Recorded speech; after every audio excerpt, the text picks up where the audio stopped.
ఈరోజు మనం blue media మన వైఎస్ భారతక్క గారి పేపర్ గురించి మనం ఈరోజు ప్రెస్ మీటు ఈరోజు సాక్షి పేపర్లో ల్యాండ్ టైటిలింగ్ చట్టం అద్భుతం అంటూ ఈటీవీలో స్టోరీ. ఏంది? ల్యాండ్ టైటిలింగ్ చట్టం అద్భుతం అంటూ ఈటీవీలో స్టోరీ. ఈరోజు సాక్షి పేపర్ హెడ్లైన్ న్యూస్ అది. ఈటీవీ ల్యాండ్ టైటిలింగ్ గురించి యాక్ట్ గురించి అద్భుతం అని జగన్మోహన్ రెడ్డికి కితాబ్ ఇచ్చిన ఈటీవీ అని చెప్పి ఈరోజు సాక్షి పేపర్లో ఫ్రంట్ పేజ్ న్యూస్ వేస్తున్నారు. టాప్. ఒక విధంగా చెప్పాలంటే ఈరోజు ఎల్లో మీడియా అని పదే మీరు చెప్తుంటారు. ఆ ఎల్లో మీడియా మీరు ఏ ఈటీవీ ఈనాడు పేపర్ని మీరు ఎల్లో మీడియా అంటారో వైఎస్ భారతక్క గారు, ఈరోజు మీ పేపర్లో మీ జగన్మోహన్ రెడ్డి కోసం ఈటీవీ కోట్ చేశారు. వాళ్ళ ఫోటో వేశారు, రామోజీరావు ఫోటో వేశారు, చంద్రబాబు నాయుడు గారు ఫోటో వేశారు. అంటే ఈరోజు మీ పేపర్లో ఈటీవీ పేరు రాసి ఈ రామోజీరావు ఫోటో వేస్తే అంటే అది కరెక్టనా అని మీరు ప్రజలకు చెప్తున్నారా? అంటే ఈటీవీకి, ఈనాడుకి, మిగతా ఆంధ్రజ్యోతికి, ఈ పేపర్లందరికీ దీనికి విలువలు ఉన్నాయి, మంచి పేపర్లు, నిజాలు రాస్తున్నారు అని మీరు జనాలను నమ్మించేదానికి ప్రయత్నిస్తున్నారా? ఈ స్టోరీ అసలు ఈటీవీలో ఏం రాశారు అని అసలు మీరు చూసారా అని నేను అడుగుతున్నా. మీరు చూసారా? ఈటీవీ స్టోరీని అసలు మీరు చూసారా? ప్రతిధ్వనిలో వచ్చిన ప్రోగ్రాం మీరు చూసారా అని మేము అడుగుతున్నాం. చూడలేదు అని మాత్రం ఖచ్చితంగా చెప్పగలుగుతాం. ఈరోజు ఈటీవీ మంచిగా ఉందంటే, ఈటీవీ ఇది అద్భుతం అంటే జనాలు నమ్ముతారని చెప్పి జనాలు దాన్ని నమ్ముతారు, జనాలకు విశ్వాసం ఉంది, జనాలకి నమ్మకం ఉంది అని మీరు తెలుసుకున్నారు. కాబట్టి ఈరోజు ల్యాండ్ టైటిలింగ్ జగన్మోహన్ రెడ్డి బేష్ అని చెప్పి ఈరోజు ఈటీవీ ఈనాడును కూడా వాడుకునే పరిస్థితికి ఈరోజు సాక్షి పేపరు, సాక్షి యాజమాన్యం, వైఎస్ భారతమ్మ గారు ఇంత దిగజారంటే నిజంగా బాధాకరం అని కూడా నేను మనవి చేస్తా ఉన్నా. ఏమయ్యా లింక్ పనిచేయటం లేదా? ప్రతిధ్వనిలో ఈటీవీలో వేసిన స్టోరీ లింక్ పనిచేయటం లేదా? ఎవరు చెప్పారని అడుగుతున్నా. ఎవరు చెప్పారు మీకు పనిచేయటం లేదని? భద్రత కల్పించే టైటిల్ గ్యారంటీ చట్టం భవిష్యత్తులో రాబోతోంది. ఆంధ్రప్రదేశ్ లో ఇప్పటికే ఇదిగో లింకు ఇప్పుడే ఓపెన్ చేశా. అది పట్టాదారు పాసు పుస్తకంలో గానీ లేదా ఆన్లైన్ రికార్డులో గానీ నమోదై ఉంటుంది. ప్రస్తుత విధానంలో ఒక్కోసారి భూమి ఉన్నా సరైన పాసు పుస్తకాలు లేక లేదా ఇతర హక్కు పత్రాలు ఇదిగో లింక్ ఓపెన్ చేశా, ప్లే చేస్తున్నా. వైఎస్ భారతి గారు సాక్షి ఓనర్. ఇనమ్మా, పేపర్లో రాసే ముందరా ఒకసారి చూసుకోండమ్మా, లింకులు ఓపెన్ చేయండి తల్లి. ఊరికే ఏది చూడకుండా ఈటీవీ భయపడిపోయింది, ఈటీవీ పారిపోయింది, ఈటీవీ భయం వేస్తుంది. ఎందుకు భయపడతారమ్మా వాస్తవాలు చెప్పేటప్పుడు? ఓకే, ఇదేంది? ఇది ప్రతిధ్వనిలో ఒక ఇంటర్వ్యూ. ఎవరితో? సునీల్ కుమార్. ఎవరి సునీల్ కుమార్? తెలంగాణలో లాయర్. తెలంగాణ లాయర్, తన ఆంధ్రావాడు కూడా కాదు. సరే, ధరణి పోర్టల్లో తెలంగాణ గవర్నమెంట్లో అప్పుడు అతను ఇన్వాల్వ్ అయి ఉన్నాడని మాకు సమాచారం. అది వాస్తవం కూడా. ఈరోజు ఇదే సునీల్ కుమార్ ఈరోజు ఏపీ గవర్నమెంట్ సలహాదారుడు. అవునా కాదా? ఏం మీ తొక్కల పేపర్, మీ తొక్కల సాక్షి పేపర్లో వేయండి అయ్యా. సునీల్ కుమార్ మా అడ్వైజర్ అని ఎందుకు వేయలేదు? అది మర్చిపోయారే. ఎలా మర్చిపోయారు?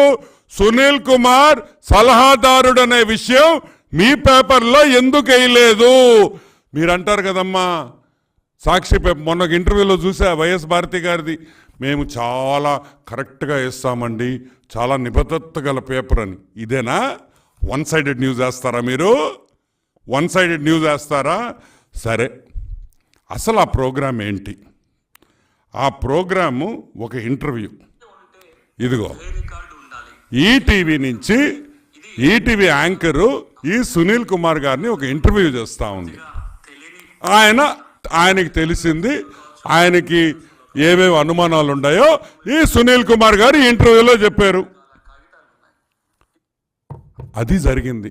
అంటే ఒక ఇంటర్వ్యూ చేసి ఆ ఇంటర్వ్యూలో సునీల్ కుమార్ ఏది చెప్పారో వాస్తవం అనుకుంటే, సునీల్ కుమార్ చెప్పింది అతని పర్సనల్ వ్యూ ఒక ఇంటర్వ్యూలో చెప్పాడు. మేమందరం కూడా మా ఇంటర్వ్యూలో మేము పర్సనల్ వ్యూస్ ఇస్తాము, అంతేగాని అది ఈటీవీ వచ్చేసి అద్భుతం అని చెప్పిందా? దాంట్లో అద్భుతం అని చెప్పారా? మీకు ఇంటర్వ్యూకి అద్భుతానికి తేడా తెలీదా? ఒక్కొక్కరికి లక్షల జీతాలు తీసుకుంటున్నారు ప్రజల సొమ్ముతో. మీరు ఏం రాస్తున్నారో కూడా మీకు తెలీదు. ఆ కొమ్మినేని ఒక ఆయన ఉన్నాడు ఆడ, ఆయన ఏమన్నా అడ్వైస్ తీసుకొని మీరు రాస్తున్నారేమో. ఇది పచ్చి అబద్ధం అని కూడా నేను మనవి చేస్తా ఉన్నా. అసలు విషయంకి వస్తాం. ఈ ఇంటర్వ్యూ 9 నిమిషాలు. నేను కొన్ని బిట్లే ప్లే చేశా. ఆ లింక్ కూడా ఉంది. ఆ లింక్ని పోయి మీరు ఈరోజు గూగుల్ చేస్తే ఆ లింక్ వస్తుంది. దయచేసి సాక్షి వాళ్ళకి చెప్తున్నా, వెళ్ళే లింక్ ఓపెన్ చెయ్యండి, చూడండి, దాంట్లో ఏముందో కనుక్కోండి. మీకేమైనా అనుమానం ఉందా? ఉంటే ఈటీవీ వాళ్ళకి ఫోన్ చేయండి అబ్బా. పాప మీకు రామోజీరావు అంటే భలే ప్రేమ ఉన్నట్టుందా మీకా? రామోజీరావు అంటే భలే ప్రేమ. అంటే రామోజీరావు ఫోటో వేస్తారు, అంటే చంద్రబాబు నాయుడు గారి ఫోటో వేస్తారు. ఏమైనా దానికి ఈ న్యూస్కి వీళ్ళిద్దరు ఫోటోలకి ఏమైనా సంబంధం ఉందా? ఏమైనా సంబంధం ఉందా? ఈనాడు పేపర్లో భారతక ఫోటోలు వేస్తున్నారా? మీరు రాసిన దాంట్లో మిమ్మల్ని కోట్ చేస్తే ఏమైనా అర్థం ఉందా అని మేము అడుగుతున్నాం. అదే కాకుండా AP government land tilling act కాదది, YS Jaganmohan Reddy land tilling act. ఇది నేను ఎందుకు చెప్తున్నానంటే, ఏపీ గవర్నమెంట్ ఈ బిల్లు ఇంట్రడ్యూస్ చేసింది. ఏది? ఈ ల్యాండ్ టైటిలింగ్ యాక్ట్ ఎప్పుడు పెట్టింది? 2019 జూలైలో పెట్టింది. 2019 సంవత్సరం జూలైలో పెట్టింది ల్యాండ్ టిల్లింగ్ యాక్ట్. సరేనా? నీతి ఆయోగ్ మార్గదర్శకాలు ఏ విధంగా చేస్తే బాగుంటుంది, ఏ విధంగా ఈ యాక్ట్ రూపొందొచ్చు అని నీతి ఆయోగ్ సెంట్రల్ గవర్నమెంట్ సంస్థ వాళ్ళు ఎప్పుడు మార్గదర్శకాలు ఇచ్చారు? ఎప్పుడు ఇచ్చారు? నవంబర్ 2019లో.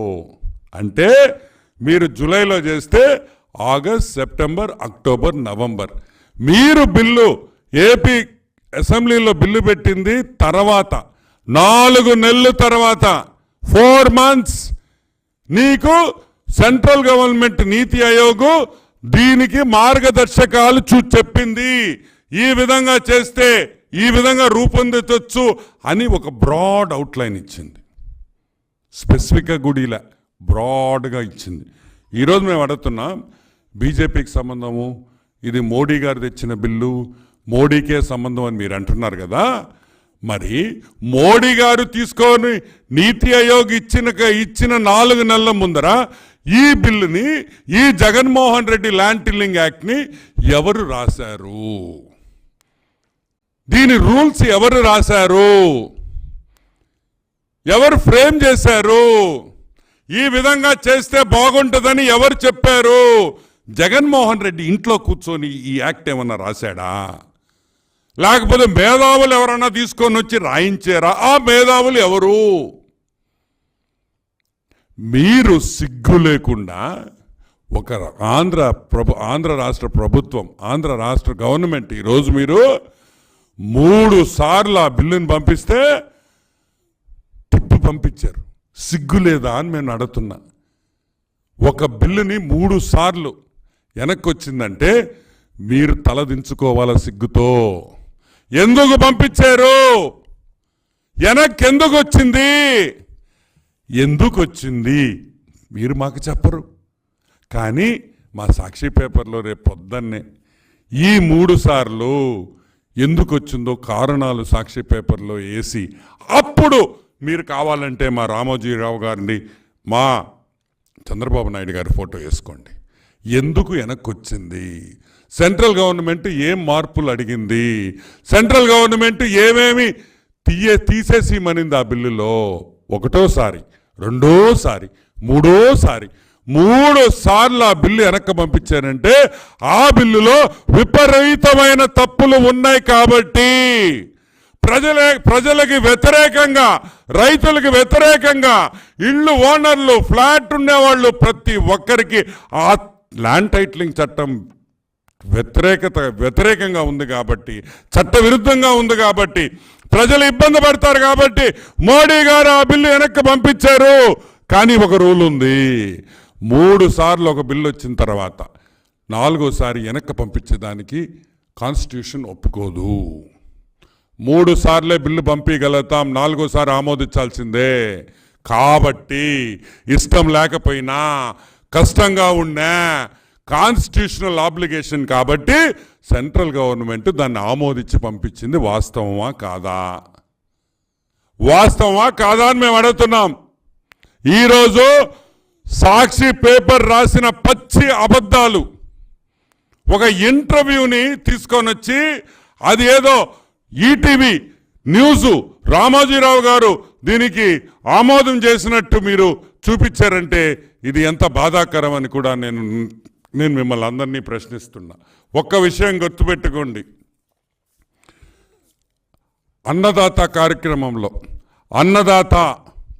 అన్నదాత కార్యక్రమంలో జరిగిన ఈటీవీ ఇంటర్వ్యూది, అన్నదాత కార్యక్రమంలో జరిగిన ఈటీవీలో ఇంటర్వ్యూ, ఈ ఇంటర్వ్యూని వక్రించిన సాక్షి పేపరు ఈటీవీ యజమాన్యానికి, ఈనాడు యజమాన్యానికి, రామోజీరావు గారికి, ప్రజల్ని మోసం చేసిన సాక్షి పేపరు క్షమాపణ చెప్పాలి. వైఎస్ భారతి గారు అంటుంటారు మా పేపర్లో వాస్తవాలు నిజాలే ఉంటాయి. ఉండవు తల్లి, క్షమాపణ చెప్పు, ముందరకొచ్చి క్షమాపణ చెప్పమని కూడా నేను మనవి చేస్తా ఉన్నా. ఎందుకంటే మీరు రాసే అబద్ధాలు, మీరు రాసే కుతంత్రాలు, మీలో ఉండే ఆ ఫ్రస్ట్రేషన్తో మీరు ఆ సాక్షి పేపర్లో మీరు రాసే వార్తలు, చంద్రబాబు నాయుడు హంతకుడు, చంద్రబాబు నాయుడు హంతకుడు, ఎవరో ఒక రాయి వేశారంట చంద్రబాబు నాయుడు హంతకుడు, మీ బాబాయిని చంపితే చంద్రబాబు నాయుడు హంతకుడు, మీ ఇంట్లో ఏమైనా ప్రాబ్లమ్స్, హెల్త్ ప్రాబ్లమ్స్ వస్తే చంద్రబాబు నాయుడు కుట్ర, మీ అక్క, మీ చెల్లెళ్ళు మీరు కొట్టుకుంటే చంద్రబాబు నాయుడు చేశాడు. చంద్రబాబు అసలు మీ మొగుడు పెళ్ళాలు మాట్లాడుకునేటప్పుడు చంద్రబాబు తప్పితే ఇంకేమైనా మాట్లాడుకుంటారా అని అడుగుతున్నా. చంద్రబాబు పయ్యావుల్ కేశవ్ ఇంకొక ఆర్టికల్ రాశారు, ఏంది, ల్యాండ్ టైటిలింగ్ బిల్లు ఆశయాలు గొప్పవి. తప్పే ఉంది, కరెక్టే కదా, ఆశయం గొప్పదే, దాన్ని నాశనం చేసింది మీరు కదా. ఈ యాక్ట్ పర్వాలేదు, ఈ యాక్ట్ మంచిదే. ఈరోజు పయ్యావల్ కేశవ్ చెప్పింది 100% కరెక్ట్. తెలుగుదేశం పార్టీ కూడా అదే చెప్తుంది. ఏమని చెప్తుంది? ల్యాండ్ టైటిలింగ్ బిల్లు ఆశయాలు గొప్పవి. నేను అడుగుతున్నాను, 2019లో ఇది ఎప్పుడు జరిగింది? జూలైలో. ఈ పయ్యావుల్ కేశవ్ మాట్లాడింది 2019 జూలైలో. ఆ రోజు మీరు రాసిన యాక్టు 3 సార్లు మార్చారు. క్వశ్చన్ పేపర్ 3 సార్లు మార్చారు. ఆన్సర్ షీటు 3 సార్లు క్వశ్చన్లు మార్చి 3 సార్లు ఆన్సర్ మార్చి ఈరోజు పయ్యావుల్ కేశవ్ చెప్పాడంటే ఏమైనా అర్థం ఉందా? ఈ రోజుకి మేము చెప్తున్నాం, ల్యాండ్ టైటిలింగ్ యాక్ట్ అనేది వస్తే కరెక్ట్గా చేస్తే మంచిదే. దాంట్లో సవరణలు ఉన్నాయి కాబట్టి, దాంట్లో మార్పులు చేయాలి కాబట్టి ఏ రాష్ట్రం కూడా దీన్ని తాకలేదు. ఇప్పుడు జగన్మోహన్ రెడ్డి 10వ క్లాస్ ఎగ్జాము, ఏందా 10వ క్లాస్ ఎగ్జాము సెప్టెంబర్లో ఎగ్జాము. అంటే నీతి ఆయోగ్ పరీక్ష పెట్టింది సెప్టెంబర్లో. నువ్వు జూలైలో నువ్వు ఎగ్జామ్ రాసేసి నేను పాస్ అయిపోయా అంటే ఎలా పాస్ అయినట్టు? అసలు పరీక్ష జరిగింది, ఆన్సర్ షీట్ రిలీజ్, పరీక్ష జరిగింది నవంబర్లో, వాళ్ళు ఆన్సర్లు ఇచ్చింది నవంబర్లో. నువ్వు జూలైలో ఎట్ట నీకు తెలిసింది క్వశ్చన్ పేపర్ ఎట్టుందో, ఆన్సర్ షీట్లు ఎట్టొచ్చినాయి నీకు? ఇదే పిచ్చితనం అని కూడా మేము మనవి చేస్తున్నాం. ఈరోజు ప్రజలు చాలా అప్రమత్తంగా ఉండాలి. పయ్యావల్ కేశవ్ చెప్పింది ముమ్మాటికి నిజం. ల్యాండ్ టైటిలింగ్ యాక్ట్ ఆశయాలు చాలా గొప్పవని చెప్పాడు. ఆ రోజుకి ఈ రోజుకి ఎన్ని సవరణలు జరిగినాయో చూడండి. ఏమయ్యా, 2019 బిల్ సెక్షన్ 15 జడ్జి గారితో ట్రిబ్యునల్ ఏర్పాటు. ఏది? సెక్షన్ 15 జడ్జి గారితో ట్రిబ్యునల్ ఏర్పాటు. 2023లో గోవిందా ఎత్తేశారు. ప్రత్యేక హైకోర్టు బెంచ్ ఏర్పాటు 2023 వచ్చే లోపల దాని సంగతే లేదు. అటువంటి మార్పులు ఇంకా నేను చెప్పుకుంటా పోతే చాలా ఉన్నాయి. 6, 8, 9 పాయింట్లు మాకే దొరికినాయి. ఈరోజు మేము అడుగుతున్నా, ఈ చట్టం మీరు తీసుకొని వచ్చినప్పుడు ఎవరినైనా అపోజిషన్ కానీ మేధావులను కానీ మిగతా పార్టీ వాళ్ళని కానీ పిలిచి ఏమైనా డిస్కషన్ పెట్టారా? రైతులతో ఏమన్నా మాట్లాడారా? ఈ కన్స్ట్రక్షన్ చేసి ఈ రియల్ ఎస్టేట్ చేసే వాళ్ళతో ఏమన్నా మాట్లాడారా? వాళ్ళు ఏమన్నా సలహాలు అడిగారా? ఏ విధంగా ఈ పెడితే మీకేమన్నా ఇబ్బందులు వస్తాయని ఏమన్నా అడిగారా? పివి రమేష్ ఒక ఐఏఎస్ ఆఫీసర్, పివి రమేష్ అనే ఒక ఐఏఎస్ ఆఫీసర్, 25 ఏళ్ళు ఏపీ ప్రభుత్వంలో పనిచేసిన ఐఏఎస్ ఆఫీసర్ ఈరోజు ట్వీట్ కొట్టాడు, ఈ ల్యాండ్ టైటిలింగ్ యాక్ట్ వల్ల నేను అన్యాయం అయ్యాను, ఈ ల్యాండ్ టైటిలింగ్ యాక్ట్ వల్ల నాకు రావాల్సిన స్థిరాస్తి, నా తల్లి తండ్రి దగ్గర నుంచి రావాల్సిన స్థిరాస్తి ఇరుక్కోపోయింది, నేనే బాధ్యుణ్ణి అని ఒక ఐఏఎస్ ఆఫీసర్ ఈరోజు ట్వీట్ చేశాడంటే ఈరోజు ఎంత భయంకరమైన ల్యాండ్ టైటిలింగ్ యాక్ట్ ఆలోచించండి అని కూడా మనవి చేస్తున్నా. దయచేసి దీని మీద అందరు నోర్లిప్పాలి. ఈరోజు సిఐడి వాళ్ళు నోటీసులు ఇచ్చారు, దీని మీద సిఐడి వాళ్ళు నోటీసులు ఇచ్చారు, మాకు కూడా నోటీసులు ఇవ్వచ్చు రేపు. కానీ ఒక అన్యాయం జరుగుతుంటే ఒక అబద్ధాన్ని నిజం చేయాలని ఈరోజు వైసీపీ ప్రభుత్వం ట్రై చేస్తూ ఉంటే దాన్ని ఎదుర్కోవాల్సిన బాధ్యత, న్యాయం, ప్రజలకు న్యాయం చేయాల్సిన బాధ్యత తెలుగుదేశం పార్టీ మంది ఉంది అని కూడా నేను మనవి చేస్తున్నా. ఇంకో సింపుల్ పాయింట్ చెప్తున్నా వినండి. ఈరోజు నా ల్యాండ్ నుండి ఈరోజు ఇడుపులపాయ ఉంది, జగన్మోహన్ రెడ్డి ఇడుపులపాయ. జగన్మోహన్ రెడ్డికి 30-40 ఎకరాలు ఉన్నట్టు ఆయన ఎఫిడవిట్లో చూపించుకున్నాడు. నేను ఒక కాగితం తీసుకోపోయి ఈ కాగితంని నేను పోయి అప్పీల్ చేస్తా. ఏమని? దీంట్లో నాకు ఉంది అని.